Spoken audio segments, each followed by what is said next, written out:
Hello mga kalisian! Welcome back to my YouTube channel. Tignan natin kung ano nga ba ang ginagawa ng ating mga 4 babies habang tayo dito sa harap nagbabantay. At kung bago ka pa lang sa aking YouTube channel, huwag kalimutang mag-subscribe at i-hit na rin na tiny bell button para updated ka sa aming mga videos na ina-upload. Tignan natin kung ano nga ba ang ginagawa ng ating mga 4 babies.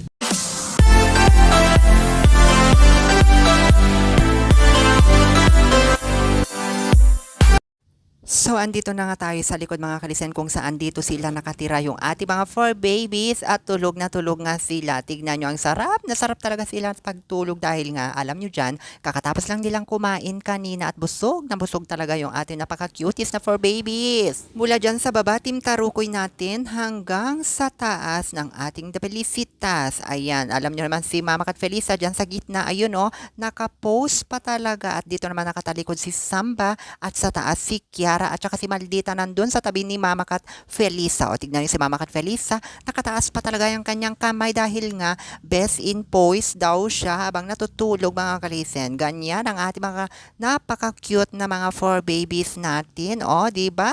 Parang wala lang sa kanilang hirap sa buhay, pa-easy-easy lang. Sana all talaga. At sa pagkakataon na ito mga kalisen, wala pa rin silang malay dahil nga sarap na sarap sila sa tulog. Alam nyo ba mga kalisen, totoo ba yung sinasabi nila na ang mga pusa daw talaga ay paggabi doon sila nagjo-duty. Oo, kapag araw dito sila natutulog. Baliktad, no? Sana'y ganyan na rin tayo para sa ganun patas na lang. Ano daw?